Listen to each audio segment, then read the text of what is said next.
자, 오늘도 예배 자리로 오신 분들을 축복합니다. 잘 오셨습니다. 자, 오늘 시간이 건네는 충고 세 번째입니다. 우선순위를 정하라는 말씀을 드립니다. 어떤 기업의 임원들을 대상으로 세미나가 열렸습니다. 세미나의 주제는 시간을 어떻게 하면 효율적으로 사용할 수 있을 것인가 하는 것이었습니다. 자, 강사가 강의를 하기 전에 앞에 테이블 위에 투명한 큰 플라스틱 통을 하나 얹어 놓았습니다. 얹어 놓고는 그 테이블 밑에서 주먹만한 돌들을 이제 하나씩 꺼내기 시작합니다. 꺼내서 통에다가 하나씩 이게 집어넣습니다. 그 돌들이 큰 돌들이 이제 더 이상 들어갈 수 없을 정도가 되었을 때 사람들에게 물었습니다. 이 통이 가득 찼습니까? 사람들이 그렇다라고 대답을 했습니다. 자, 그러자 이 강사는 그 밑에 다시 조그만 조약돌 같은 것들, 조그만 돌을 또 그 통 안으로 집어넣기 시작합니다. 그 조그만 돌들이 큰 돌들 사이사이로 들어갑니다. 한번 이렇게 쫙 흔들자 그 작은 돌들이 그 큰 돌들 사이에서 자리를 빼곡하게 잡았습니다. 그리고 그 통이 가득 채워졌습니다. 사람들이 묻습니다. 이 통이 가득 찼습니까? 그러니까 사람들이 그렇다라고 대답을 했습니다. 자, 그리고는 이번에는 모래 주머니를 가지고 밑에서 이제 끌어다가는 거기다가 모래를 붓기를 시작합니다. 자, 모래가 들어가면서 작은 돌 사이사이로 들어갑니다. 그리고 한번 쫙 흔드니까 모래들이 아주 틈 사이로 골고루 들어갔습니다. 통이 꽉 찼습니다. 다시 묻습니다. 통이 꽉 찼습니까? 그러니까 다들 예, 그렇습니다. 대답을 했습니다. 자, 그때 강사가 그 온 분들에게 이런 이야기를 합니다. 제가 뭘 이야기하고자 하는지 아시겠죠? 하니까 다들 고개를 끄덕였습니다. 여러분 아시겠습니까? 모르세요? 자, 강사가 뭘 이야기를 하고자 했을까요? 큰 돌을 먼저 집어 넣어야 그 다음에 작은 돌을 집어 넣을 수 있다는 것을 이야기합니다. 자, 먼저 모래를 집어 넣으면 큰 돌을 넣을 수 있습니까? 없습니까? 못 넣습니다.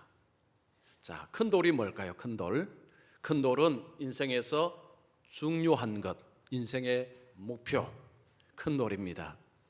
자, 우리에게 주어진 시간 동안에 먼저 큰 돌, 중요한 일들을 행하지 아니하면 작은 돌이나 모래는 상대적으로 덜 중요한 것입니다. 모래는 좀 사소한 것이라고 할 수도 있을 것입니다. 주어진 시간 동안에 덜 중요한 것을 하고 살다 보면 진짜 중요한 것을 못하게 된다는 것입니다. 그러면 인생의 실패자가 된다는 그런 이야기를 강사가 돌들 통해서 전하는 것입니다. 제가 설교 노트에 성공자와 실패자의 책에 글을 하나 실어 놓았습니다. 보십시오. 성공자는 실패자보다 살아가면서 더 많은 여유를 가진다. 실패자는 언제나 너무 분주하여 꼭 필요한 일, 중요한 일도 하지 못한다. 자, 성공자와 실패자라는 책에서 아주 중요한 이야기를 합니다. 성공자는 살면서 여유가 있습니다. 그러나 실패자는 굉장히 분주합니다. 분주한데 중요한 것은 진짜 중요한 일들은 하지 못하고 분주해서 실패하더라. 그런 이야기를 합니다. 세상에서 성공한 사람들, 실패한 사람들을 보니까 실패한 사람들의 특징이 그렇다는 거죠. 열심히는 사는데 뭔가는 분주한데 핵심을 놓치고 살더라는 것입니다. 가장 중요한 일, 인생의 목표를 놓치고 그 상대적으로 덜 중요한 일에 온갖 힘을 기울여서 분주하며 살더라는 것입니다. 그래서 우리 인생에서 성공하기 위해서는 중요한 일들을 먼저 할 수 있어야 됩니다. 우선적으로 할 수 있어야 됩니다. 자, 그래서 이런 책들이나 이야기들은 우리에게 인생에서 성공을 하기 위해서는 어떻게 된다는 것입니까? 우선순위를 딱 정하고 살아야 한다는 것입니다. 무엇이 중요하고 무엇이 덜 중요한지를 구분하고 중요한 것을 행하고 살아야 인생에서 성공할 수 있다. 그런 이야기를 합니다. 여러분, 우리가 인생의 우선순위를 정해야 되는데 우선순위를 어떻게 정할 수 있을까요? 자, 우선순위 첫 번째는 가장 중요한 것입니다. 가장 중요하다는 것은 인생의 목표라고 할 수 있습니다. 자, 인생의 목표를 뭘로 잡고 계십니까? 자, 사람들에게 당신의 인생의 목표가 무엇입니까? 당신의 삶에서 가장 중요한 것이 무엇입니까? 라고 물으면 사람들은 이런저런 대답을 할 것입니다. 어떤 사람은 돈을 많이 버는 것이 내 인생의 목표입니다. 어떤 사람은 내 자녀 멋지게 키우는 것이 내 인생의 목표고 중요한 일입니다. 어떤 사람은 직장에서 내가 저 맨 꼭대기에 올라가는 것이 내 인생의 목표입니다. 요즘 많이 사람들이 이런 대답을 할 것 같습니다. 온 가족이 행복하게 사는 것이 내 인생의 목표입니다. 여러분, 인생의 목표는 무엇입니까? 자, 사람들이 각양 인생의 목표가 다른 이유가 뭘까요? 자신이 주인이다라고 생각하기 때문입니다. 내가 주인이기 때문에 내가 내 인생의 목표를 내가 설정을 할 수 있다라고 생각을 하는 것입니다. 자, 그리스도인은 우리는 인생의 목표를 어떻게 설정을 해야 됩니까? 내가 임의로 설정을 할 수가 있는 것입니까? 할 수가 없습니다. 왜냐하면 내 인생의 주인은 나가 아니기 때문입니다. 여러분, 로마서 14장 8절 보십시오. 우리가 살아도 주를 위하여 살고 죽어도 주를 위하여 죽나니 그러므로 사나 죽으나 우리가 누구의 것이라고요? 주의 것이라. 예수님의 것이라. 하나님의 것입니다. 그리스도인은 소유권이 그리스도께로 이전이 되었습니다. 나는 내 인생의 주인이 아닙니다. 내 인생의 주인은 그리스도이십니다. 하나님이십니다. 그렇다면 내 주인께 물어봐야 되지 않습니까? 주님, 내 인생의 목표가 무엇이어야 합니까? 내 인생의 가장 중요한 것이 무엇입니까? 주님께 물어봐야 합니다.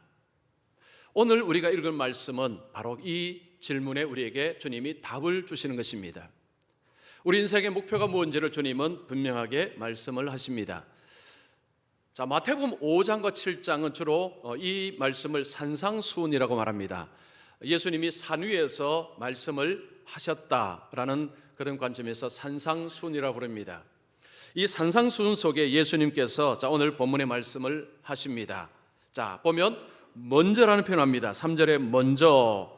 예수님께서 먼저라는 것은 우리의 우선순위 첫 번째, 가장 중요한 것, 인생의 목표, 이것을 우리에게 말씀을 하십니다. 예수님은 그냥 두리뭉실하게 그냥 허리멍텅하게 말씀하지 않습니다. 분명하게 말씀합니다. 그래서 우리가 이 말씀 보면 내 인생의 가장 중요한 것이 뭐다? 주님이 말씀하는 것을 알 수가 있고 우리 인생의 목적이 뭐다라는 것을 분명히 우리가 말할 수가 있습니다. 자, 그런데 예수님께서 먼저 이렇게 하라라고 하기 전에 이런 것을 먼저 해서는 안 된다 말씀부터 합니다. 자, 그리스도인은 육신의 필요를 먼저 추구하며 살지 않아야 한다라고 말씀합니다. 31절 32절 보십시오. 그러므로 염려하여 이르기를 무엇을 먹을까 무엇을 마실까 무엇을 입을까 염려하지 말라. 이는 다 이방인들이 구하는 것이라. 예수님께서 제자들에게 너희는 무엇을 먹을까 무엇을 마실까 무엇을 입을까 염려하지 말라. 자, 이거 무슨 이야기입니까? 그리스도인은 먹고 마시고 입는 것이 가장 중요한 인생의 목표가 되어서는 안 된다는 것을 말합니다. 무엇을 먹느냐, 무엇을 마시느냐, 무엇을 입느냐를 목표로 삼는 사람은 누구라는 것입니까? 이방인은 예수님을 믿지 않는 사람들. 자, 예수님을 믿지 않는 사람들의 가치관은 무엇입니까? 하나님은 없습니다. 하나님은 없습니다. 이 땅은 우연히 그냥 턱 생긴 것입니다. 나도 우연히 이 땅에 그냥 던져진 것입니다. 내 인생의 목표와 내 인생의 삶의 의미도 나는 모릅니다. 그냥 우연히 살다 갑니다. 여기서 가장 중요한 가치관이 뭐냐면 잘 먹고 잘 살고 행복한 것입니다. 이게 가장 중요한 것입니다. 내가 인생의 주인으로서 내 인생의 가장 중요한 것은 잘 먹고 잘 살고 행복한 것, 이것이 인생의 가장 중요한 것으로 여기고 살 수밖에 없습니다. 자, 지금 주님이 이 말씀하시면서 예수님을 믿지 않게 되면 무엇을 먹느냐 마시느냐 입느냐를 얼마나 열심히 추구하며 사느냐, 구한다는 표현은 영어로 말하면 eagerly seek이라는 표현입니다. 열정적으로 찾는다는 표현입니다. 자, 우리가 예수를 믿기 전에는, 아니 여러분이 예수를 믿기 전에, 지금 예수를 믿지 않는 분들은 인생에 가장 중요한 것이 무엇입니까? 먹고 살고 행복하고, 잘 먹고 잘 살면 행복한 거죠. 자, 그 행복을 추구하는 것을 얼마나 열심히 찾느냐, eagerly seek입니다. 열정적으로 추구한다는 것입니다. 자, 이런 이야기하면 혹시 이런 그 반문이 드실 수 있습니다. 아이 목사님, 지금 우리나라가 어떤 나라인데 뭐 먹는 것 때문에 그렇게 뭐 걱정하면서 사는 사람이 어디 있습니까? 라고 혹시 그런 생각 드실 수 있습니다. 그렇게 되면요, 이 말씀은 현실성이 떨어지는 말씀입니다. 그냥 옛날에 주어진 말씀, 오늘하고는 별로 맞지 않는 말씀, 그렇게 생각할 수 있습니다. 우리나라가 어떤 나라입니까? 경제 대국입니다. 우리나라 안에서 살면요, 우리나라가 얼마나 잘 사는지를 잘 몰라요. 그럼 우리나라 밖에만 나가면, 이야, 우리나라 정말 대단한 나라다는 것을 압니다. 그래서 밖에 나가면 애국자가 된다 그러죠. 우리나라 여러분 대단한 나라입니다. 이 경제적으로는요, 이건 우리나라 안에서 살면 잘 몰라요. 밖에 나가면 한국의 자동차, 한국의 전자제품, 사람들 그 칭찬하는 걸 보면요, 정말 어마어마한 나라입니다. 즉 우리나라는 이 물질이 풍성합니다. 먹는 것, 먹거리가 얼마나 풍성한지 모릅니다. 여러분 반찬 하나 갖고 드시는 분 계십니까? 반찬 혹시 간장하고 밥하고 드시는 분 계세요? 혹 계실지는 모르겠습니다만 대부분은 반찬은 아마 5, 6가지, 한 10가지 두고 아마 드실 것입니다. 저만 그래 먹습니까? 자, 지금 우리나라는요, 이게 먹고 하는 문제는 여기에 궁핍의 나라가 아닙니다. 그래서 이제 예수 안 믿는다고 먹고 사는 것 가지고 걱정을 하겠습니까? 하실지 모릅니다. 그러나 여러분 걱정합니다. 자, 사람들이요, 이 말을 입에 달고 삽니다. 뭐 먹고 살까? 이거 입에 달고 삽니다. 자, 한번 예를 들어 볼까요? 우리 젊은 사람들이 이제 대학 졸업하고 직장 좀 구하기 어렵죠. 아르바이트해서 알바해서 돈이 사실 많지 않습니다. 그러면 걱정이 되니까 앞으로 뭐 먹고 살지, 앞으로 어떻게 먹고 살지. 우리 직장을 다니는 분들은 이제 해고라는 것도 이제는 남의 이야기도 아니고 이제는 종신고용도 아닙니다. 언제 어떻게 또 직장을 나와야 될지도 모릅니다. 전세값은 계속 오르죠. 자녀들은 또 교육비는 많이 들죠. 그러면 앞으로 뭐 먹고 살지. 우리 연세가 좀 들어가면 은퇴 이후도, 은퇴하신 분들 아니면 은퇴를 이제 앞두고 계신 분들 그러죠. 돈을 많이 모아놓으신 분들은 얼마나 되겠습니까? 자, 보통 많은 분들이 이제 뭐 먹고 살지, 이제 어떻게 먹고 살지. 여러분 사람들이 입에서요, 이거 그냥 늘 하는 얘기, 마치 그냥 후렴구처럼 하는 이야기가 이제 앞으로 뭐 먹고 살지. 여러분 이런 이야기 안 하십니까? 이런 이야기 많이 합니다. 앞으로 뭐 먹고 살지? 앞으로 어떻게 먹고 살지? 이게 무슨 이야기입니까? 여러분 사람들이 늘 고민, 걱정거리가 그겁니다. 그거. 자, 예수를 믿는 저희도요, 예수 믿는 우리도 똑같이 경제적인 불황을 똑같이 겪고 해고당하면 똑같이 해고당하고 똑같은 어려움을 겪기 때문에 우리 역시 앞으로 뭐 먹고 살지? 앞으로 어떻게 먹고 살지? 라는 걱정을 할 수 있습니다. 똑같이 할 수 있어요. 자, 그런데 우리하고 예수 믿지 않는 분하고 뭐가 차이 나야 되겠습니까? 걱정을 안 할 수는 없어요. 걱정이 들어오는 것은 막을 수 없습니다. 근데 걱정이 왔을 때 걱정에게 통제당하면 안 됩니다. 걱정에게 잠식당하면 안 돼요. 걱정을 오는 것은 어쩔 수 없습니다. 그러나 걱정에 지배당해서는 안 됩니다. 여러분 어떤 걱정이나 이런 것들이 드실 때 걱정이 올 수는 있습니다. 걱정이 될 수 있습니다. 그러나 걱정에 지배당해서는 안 됩니다. 자, 예수 믿는 사람은 걱정거리가 있으면 어떻게 해야 되죠? 이걸 어떻게 해야 됩니까? 끌어안고 살아야 됩니까? 맡겨야 되죠. 누구에게요? 하나님께 맡겨야 됩니다. 여러분 베드로전서 5장 7절 보십시오. 너희 염려를 다 주께 맡기라. 이는 그가 너희를 돌보심이라. 자, 우리의 염려, 걱정거리를 하나님께로 옮겨라. 하나님께 드려라. 그런 이야기를 합니다.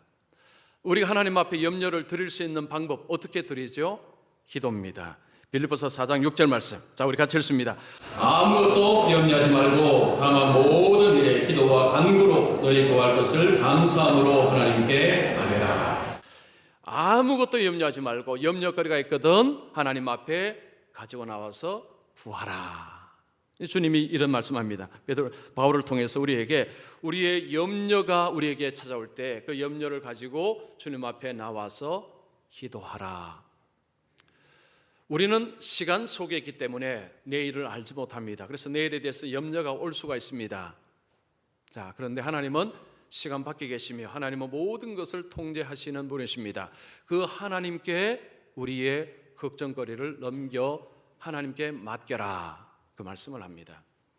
시간의 마스터라는 책이 있습니다. 이 책에 보면 주중대사를 역임한 김하중 장로님의 이야기 나옵니다.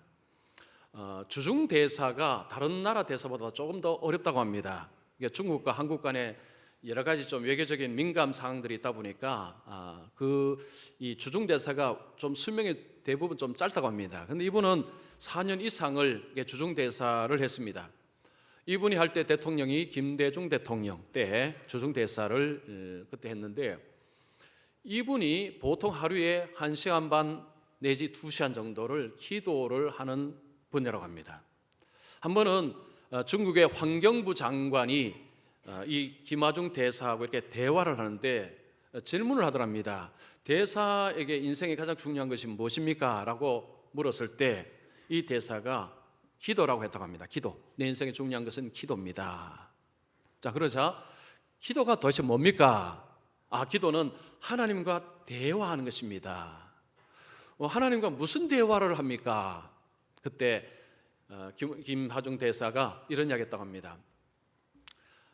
중국의 후진타오 주석, 그 당시에 후진타오 주석이었습니다. 그리고 중국의 지도자들을 위해서 저는 하나님께 기도합니다. 아뢰입니다. 그리고 대한민국의 대통령과 정치 지도자들 위해서 또한 하나님 앞에 아뢰입니다. 그리고 저에게 기도 부탁을 한 250명의 이름을 두고 기도합니다. 또 아뢰입니다. 라고 하더랍니다.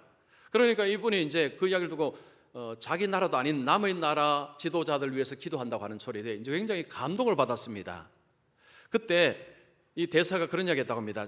작년에 당신이 병원에 입원했을 때 내가 당신을 위해서 특별히 기도를 했습니다. 그러자 그 환경부 장관이 그런 이야기를 하더랍니다. 그래서 그랬구나.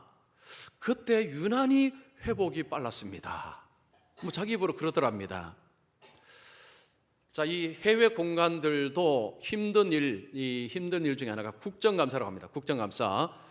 해외 이제 그 대사관들도 국정감사를 할 때는요 굉장히 어렵다고 합니다.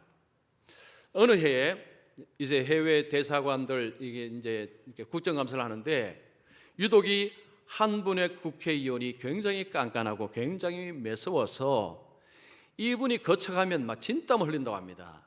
굉장히 국정감사를 힘들게 하는 분이 국회의원 중에 한 분이 있었답니다. 자, 이제 이 중국에 있는 한국 대사관도 국정감사를 이제 하게 됐는데 이 직원들이요 막 걱정이 태산이랍니다. 이거 어쩌죠, 이제는 어쩌죠, 그분 때문에 우리 아마 큰 어려움을 당할 것 같은데 이러면서 이제 준비를 열심히 준비를 했죠. 자, 이 김하중 대사는요 특별 기도를 했다고 합니다. 하나님, 우리 오시는 국회의원들 한 분 한 분에게 하나님 복을 허락하여 주시옵소서. 그리고 이 국정감사가 복된 그런 감사가 되게 하옵소서라고 기도를 했다고 합니다. 했는데 자신도 좀 긴장은 됐다고 합니다. 워낙 깐깐한 분이기 때문에 국회의원 한 분이. 그리고 지나간 곳마다 다들 막 피땀을 흘려갖고요 막 다들 그 이야기를 들으니까 이 대사도 마음에 좀 근심이 약간 되긴 됐답니다. 자, 그날이 되었습니다. 그 깐깐한 국회의원이 마이크를 잡았어요. 뭐라고 하느냐 하면, 자, 이제부터 국정감사 5일을 시작하겠습니다. 5일 동안 시작합니다. 자, 우리 김하중 대사, 이분이 도대체 어떤 분이십니까? 여기 와서 우리 김하중 대사의 강의를 안 듣고 간다면 이거는 우리 손해입니다. 국정감사를 속히 끝내고 우리 대사님의 좋은 이야기를 들읍시다 하더랍니다. 가장 놀란 사람들이 누구일까요? 대사관 직원들. 지금 걱정이 태산같이 있었는데 앞에서 마이크 들고 그 깐깐한 분이 그렇게 이야기했어요. 대사관 직원들 전부 다 눈이 휘둥그레져갖고 이게 도대체 왜 이런 일이 일어났는가. 그때 대사는요 빙그리 웃었다고 합니다. 왜 웃었을까요? 왜 이런 일이 난지 알기 때문입니다. 자, 우리에게 걱정거리가 올 때에 걱정만 한다고 문제 해결 안 됩니다. 그죠? 자, 걱정거리 올 때 우리가 할 수 있는 가장 좋은 것은 하나님 앞에 걱정거리를 가지고 기도하는 것이요. 어떤 데는 걱정거리가 좀 더 크면 좀 더 특별하게 기도하는 것도 필요합니다. 우리의 짐을 하나님께로 이렇게 맡겨서 하나님, 나는 지금 어떻게 할 수가 없습니다. 이건 내가 어떻게 할 수 없는 것입니다. 하나님께서 이 모든 것 좀 정리정돈 좀 해주십시오. 시간 밖에 계신 하나님, 모든 시간을 통제하시는 하나님, 미래까지 통제하시는 하나님, 그 하나님 앞에 짐을 옮겨드리는 거죠. 매사추세츠 종합병원에서 이 걱정과 염려에 관해서 조사를 했답니다. 사람들이 걱정하고 염려하는 것들을 한번 분류를 해봤습니다. 여러분도 아마 이 이야기는 한두 번 들었을 것입니다. 사람들이 걱정하는 것들의 다수가 사실은 걱정할 필요가 없는 것인데 그걸 끌어안고 걱정을 한다라는 그런 이야기를 했습니다. 걱정거리의 40%는 절대 일어나지 않는 일이랍니다. 안 일어난답니다. 근데 그걸 끌어안고 걱정한다는 거죠. 자, 30%는 이미 지나간 일입니다. 이미 일어난 일입니다. 또 그 붙들고도 걱정하더랍니다. 자, 22%는 생각보다도 사소한 일이라고 합니다. 그러면 92%죠? 8% 남았습니다. 자, 이 8% 중에서도 4%가 절대 어떻게 할 수 없는 일, 어떻게 할 수 없는, 자기 힘으로 어떻게 할 수 없는 일이 4%고 나머지 4%는 자기 힘으로 할 수 있는 것이 4%라고 합니다. 자, 걱정을 이게 분류하니까 사람마다 좀 다르겠지만 거의 이런 패턴이라고 합니다. 자, 그래서 사람들이요 걱정 안 해야 될 것을 붙들고 걱정을 많이 하는데 이 걱정과 염려가 가지고 있는 특징이 하나 있다고 합니다. 음지에서는 몸집을 불린다고 합니다. 음지가 될까요? 머릿속에서 그냥 싸매고 있으면요 몸집이 점점 불어납니다. 걱정, 염려가.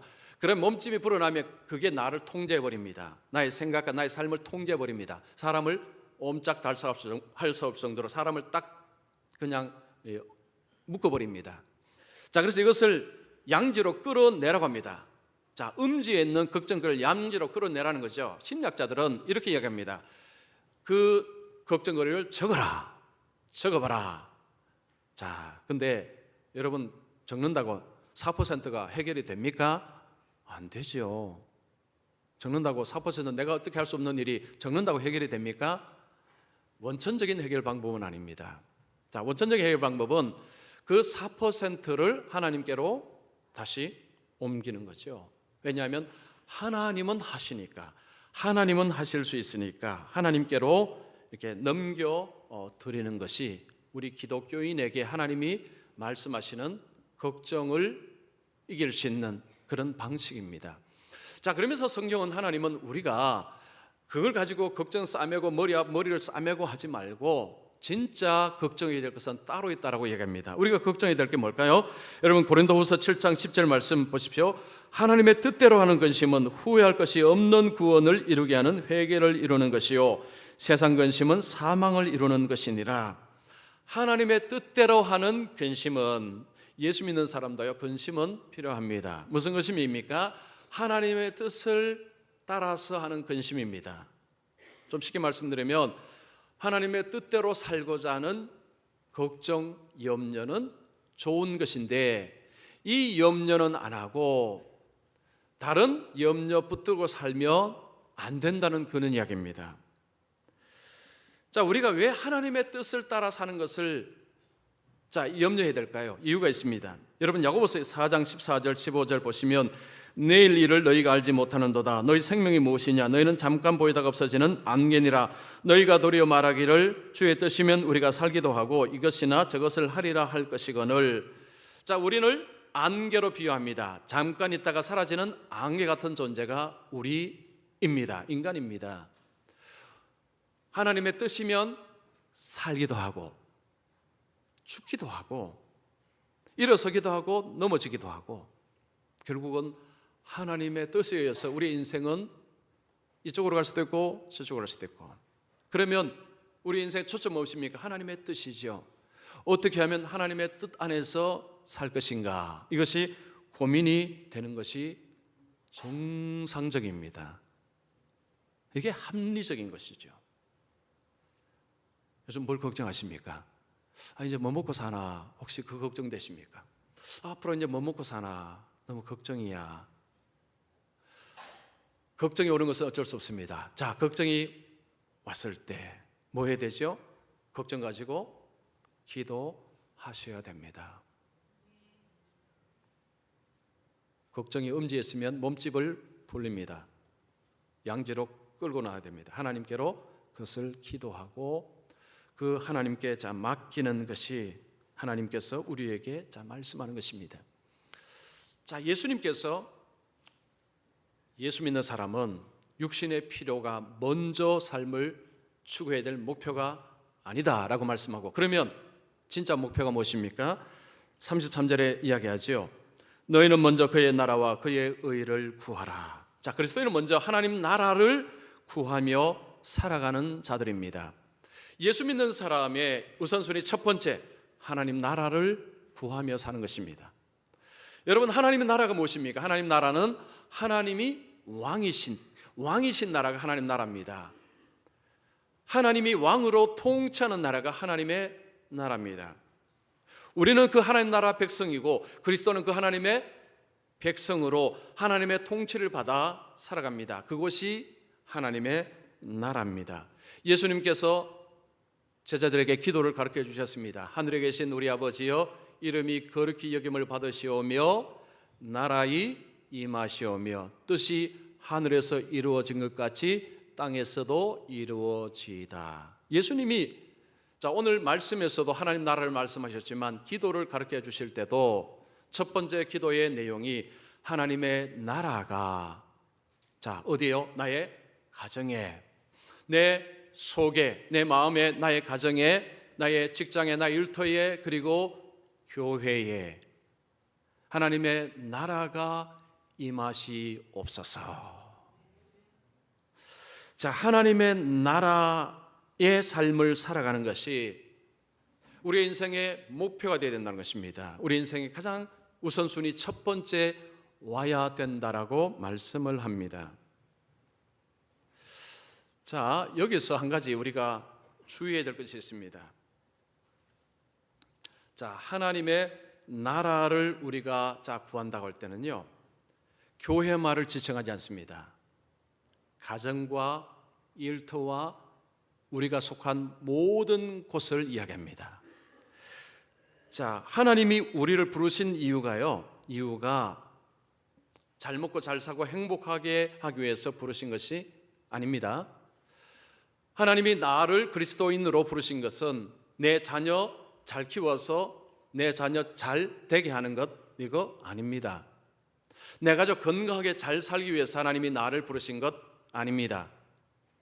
그것 때문에 하나님이 우리를, 예수님이 십자가에 죽으시고 우리를 구원하신 이유가 아닙니다. 우리를 구원하신 이유는 하나님 나라의 백성이 되고 하나님 나라의 삶을 살기 위해서 하나님이 우리를 부르신 것입니다.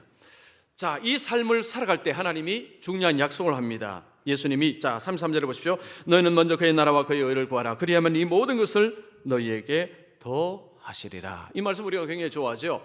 하나님의 나라를 먼저 구하면 하나님이 이 모든 것이 무엇입니까? 우리의 육신에 필요한, 우리의 삶에 필요한 것들을 하나님이 공급해 주신다라는 약속입니다. 하나님의 나라를 구하면 하나님이 우리에게 필요한 것들을 주신다라고 말씀하셨는데 맞을까요? 안 맞을까요? 아무 대답을 안 하시네. 맞습니까? 맞습니까? 진짜요? 여기서 우리가 좀 생각이 필요합니다. 이게 단순하게 이야기하면 이런 식으로 이야기돼 버립니다. 교회 봉사 열심히 하시면 하나님 먹고 사는 문제 다 해결해 주십니다. 이런 이야기 많이 들으셨죠? 교회 봉사 열심히 하시면 하나님께서 다 채워주십니다. 교회를, 앞에서 말했죠, 교회를 하나님 나라의 등식으로 생각하고 그냥 교회 잘 섬기면 다 채워주신다라고 하면 안 됩니다. 여기서 잘 들으셔야 돼요. 나중에 다른 소리 하시면 안 됩니다. 자, 하나님의 나라는, 교회는 하나님의 나라를 보여주는 기관이지 교회만 하나님의 나라를 드러내는 것은 아닙니다. 자, 앞에서 그랬죠. 하나님 나라가 어디에? 내 마음속에, 나의 가정에, 나의 일터 속에, 내가 있는 곳에 하나님 나라가 세워지는 것이 우리의 삶의 목표가 되어야 한다고 말씀드렸습니다. 교회를 잘 섬기는 당연한 거죠. 여러분, 그건 당연한 것입니다. 그러나 교회 잘 섬기면 다 채워준다, 이건 아니다는 이야기예요. 이거 굉장히 중요한 이야기입니다. 여러분, 하나님 나라의 삶이 뭔가를 알아야 제가 드린 말이 무슨 이야기인지 이해를 하실 것입니다. 자, 하나님 나라의 삶이 어떤 삶인지 여러분 로마서 14장 17절 말씀, 자, 우리 같이 읽습니다. 하나님의 나라는 먹는 것과 마시는 것이 아니요 오직 성령 안에 있는 의와 평강과 희락이라. 자, 보십시오. 하나님의 나라는 먹고 마시는 것이 아니라 의와 평강과 희락이라. 이게 도대체 뭔 이야기일까요? 자, 잘 들으십시오. 의라는 것은 바른 것을 말합니다. 올바른 것. 우리 부모님이 자녀들을 키울 때 바르게 자라라, 바르게라는 표현을 씁니다. 바른 생활이라는 초등학교, 요즘 그런 교과서가 있는지 모르겠습니다만 옛날에 이런 것이 있죠. 바른 생활. 그러니까 바르게 크는 것이 부모의 소망입니다. 이 바름이라는 것은요, 기준이 뭘까요? 하나님이십니다. 자, 하나님과의 관계가 올바름을 통해서 이웃과의 관계를 올바르게 살아가는 이 올바름을 말합니다. 자, 이 올바름 속에는 이웃을 존중하고, 이웃을 함부로 대하지 아니하고, 이웃을 무시하지 아니하고,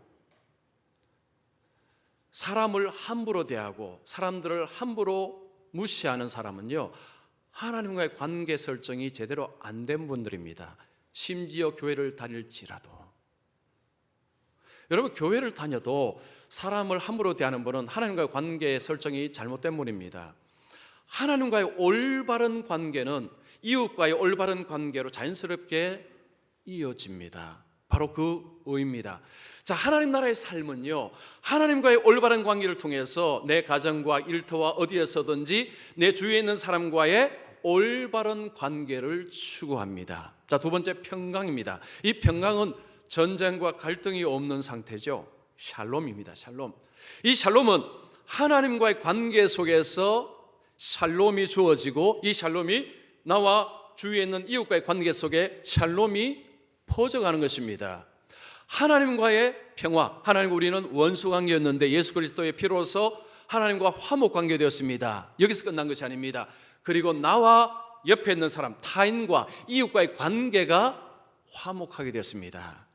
예수님께서 이 말씀하셨죠. 화평케 하는 자는 복이 있나니 그들이 하나님의 아들이라 일컬음을 받을 것이요. 자, 하나님의 아들, 하나님의 자녀의 삶은 화평케 하는 사람입니다. 하나님 나라를 추구한다. 하나님 나라를 구한다는 것은 직장이든지 가정이 어디든지 뭘 추구한다는 것입니까? 화목해 하는 자리. 나만 들어가면 갈등이 생기고, 나만 들어가면 전쟁이 일어나고, 이분은 하나님 나라의 삶을 사는 것이 아닙니다. 그분이 교회를 다닐지라도 하나님 나라의 삶을 사는 것이 아닙니다. 하나님 나라의 삶은 화목이요 평강입니다. 그 다음에 기쁨입니다. 희락은 기쁨입니다.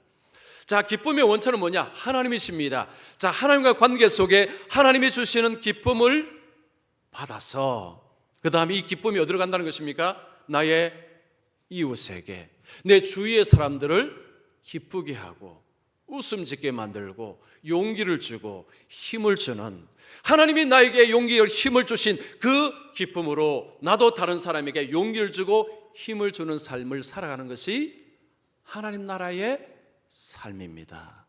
잘 들으셨죠? 세 가지 말씀드렸습니다. 의, 하나님과의 올바른 통해서 이웃과의 올바름. 두 번째, 평강입니다. 하나님과의 평화를 통해서 이웃과의 평화를 추구합니다. 세 번째, 희락입니다.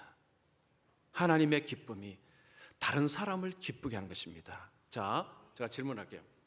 이런 삶을 살아가는 사람이 옆에 있으면 여러분 그 사람을 멀리 하겠습니까? 그 사람 가까이 가겠습니까? 당연하죠. 여러분 그 사람에게 일을 맡기면 그 사람이 일을 대충 할까요? 잘할까요? 당연하죠. 하나님 나라의 삶은요, 그냥 기도만 열심히 하고 이런 삶이 아닙니다. 그건 너무 심리적으로 생각을 하는 거예요. 하나님 나라의 삶을 산다는 것, 하나님 나라를 구한다는 것은 삶의 태도와 방식과 모든 것이 다릅니다. 하나님 나라 밖의 삶을 살아가는 사람은 어떨까요? 여러분 고린도전서 6장 10절 보십시오. 도적이나 탐욕을 부리는 자나 술 취하는 자나 모욕하는 자나 속여 빼앗는 자들은 하나님의 나라를 유업으로 받지 못하리라. 이 말씀은 하나님 나라의 밖으로 삶을 살다가 영원한 하나님 나라를 못 들어가는 것입니다. 자, 하나님 나라 밖의 삶은 어떻다고 했습니까? 도적입니다. 도적은 항상 남의 것을 취하려고 하는 사람들입니다. 탐욕, 욕심장입니다. 이기적입니다. 자기만 배부르면 됩니다. 술 취합니다. 방탕한 것입니다. 자기 즐거움만 찾습니다. 모욕합니다. 다른 사람을 함부로 말합니다. 다른 사람을 함부로 비방을 합니다. 속여 빼앗는 자들, 눈속임, 어쨌든 사람을 속이는 것. 이런 삶은 교회를 다닐지라도 이런 삶을 산다는 것은 하나님 나라 밖의 삶을 산다는 것입니다. 하나님 나라를 구한다는 것은요, 이게 간단한 게 아닙니다. 자, 예수님이 그 하나님 나라를 사는 사람에게 뭘 준다고 했습니까? 이 모든 것을 채워주겠다라고 약속하셨습니다. 우리의 인생의 우선순위가 첫 번째는 하나님 나라를 구하는 삶이 될 때 우리 하나님께서 우리를 돌보심으로 우리의 삶에 필요한 것들을 공급해 주십니다. 그러나 교회를 다닐지라도 하나님 나라 밖의 삶을 살면 굶주릴 수 있고 피곤해질 수 있고 힘들어질 수 있습니다. 왜냐? 하나님 돌보심이 없기 때문입니다. 어느 해안가에 등대가 있었습니다. 거기에 등대치기가 있었는데 이 등대치기는 한 달에 한 번씩 기름을 가지고 와서 그 등대 불을 밝혔습니다. 이 마을에서 이제 같이 살다 보니 마을 사람들하고 뭐 잘 알다 보니까 어느 날 한 여성이 찾아와서 지금 난방을 해야 되는데 지금 기름이 똑 떨어졌습니다. 기름 좀 빌려주십시오. 좀 급합니다. 그러니까 있는 기름을 좀 빌려줬습니다. 너무 딱해서.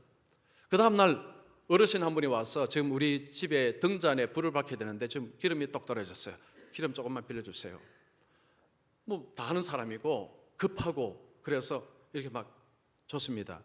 주다 보니까요, 거기에 기름이 똑 떨어져 버렸습니다. 등대를 못 밝혔습니다. 어떤 일이 벌어졌을까요? 등대가 불이 없으니까 배들이 가다가 이게 충돌을 했습니다. 이러자 상부에서 이 등대치기에게 이런 엄청난 책망이 왔습니다. 당신이 기름을 받는 이유는 등대에 불을 밝히라는 것이요, 이웃에게 주라는 것이 아니라는 이야기입니다. 이웃이 딱하고 안 돼 보여도 그 등불은, 그 등대는 반드시 켜놓아야 됩니다. 마찬가지입니다.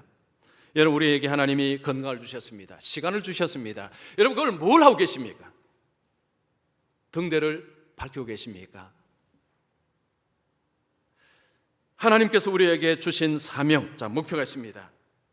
이 목표를 따라서 살지 않으면 이 등대지기하고 똑같다는 것입니다. 자, 그러면요, 왜 하나님 나라의 삶을 왜 사는 것을 힘들어할까요? 왜 살지 못할까요? 가장 큰 이유는 어렵기 때문입니다. 어렵기 때문이에요.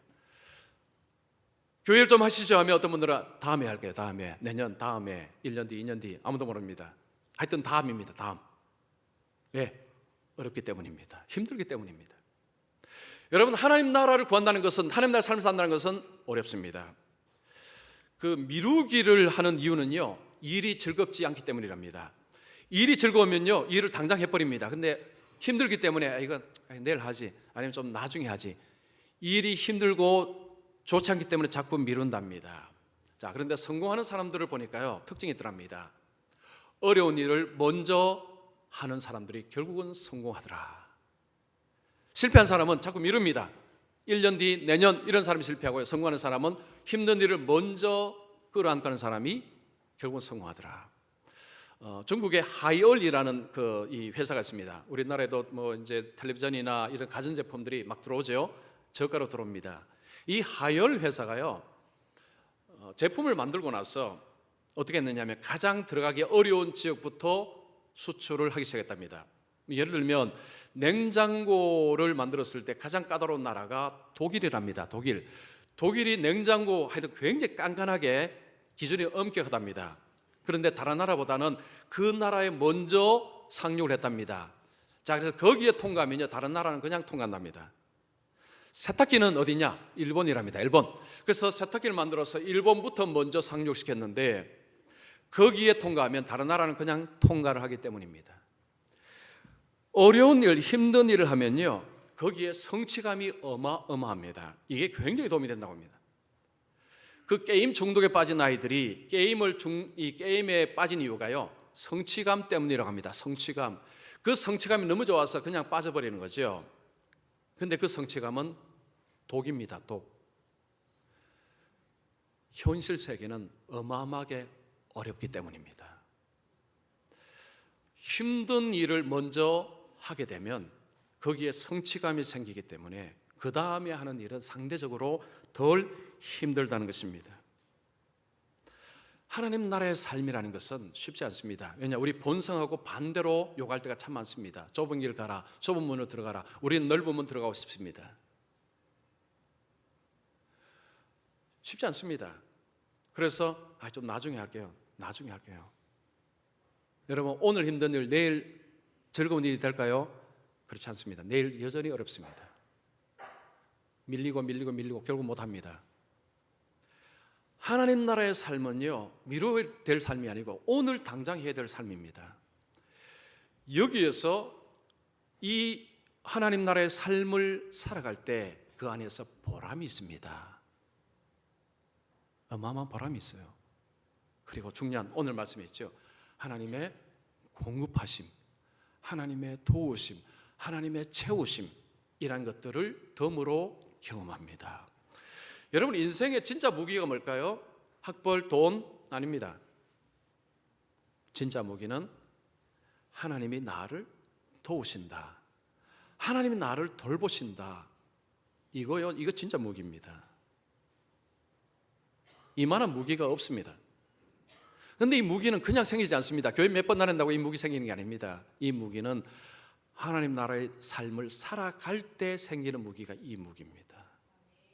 여러분, 우리의 자녀들이 이 무기만 가지면요, 부모님 걱정 안 해도 됩니다.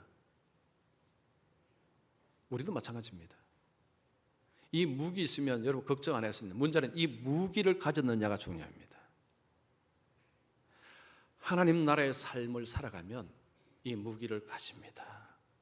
그래서 여러분, 교회를 열심히 다니지만 교회만 다니는 것을 만족하지 마십시오.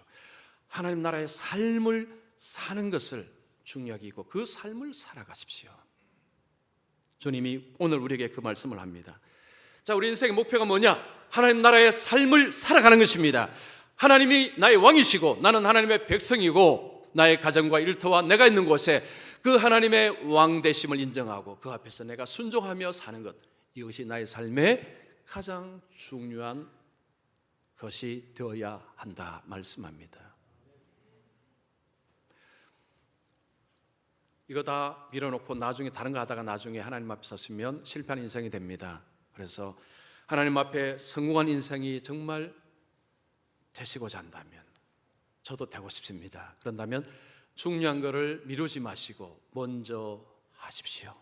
큰 돌은 먼저 집어넣어야 작은 돌 집어넣을 수 있습니다. 그래서 오늘 예배하시는 분들은요, 인생의 우선순위를 딱 바르게 설정하시고 가장 중요한 것을 미루지 말고 힘들어도 그것을 먼저 감당하심으로 하나님이 주시는 성취감, 하나님 주시는 보람, 하나님의 공급하심, 하나님의 돌보심, 이 무기를 가지시고 세상을 힘있게 승리하며 살아가시기를 축원합니다. 기도하겠습니다.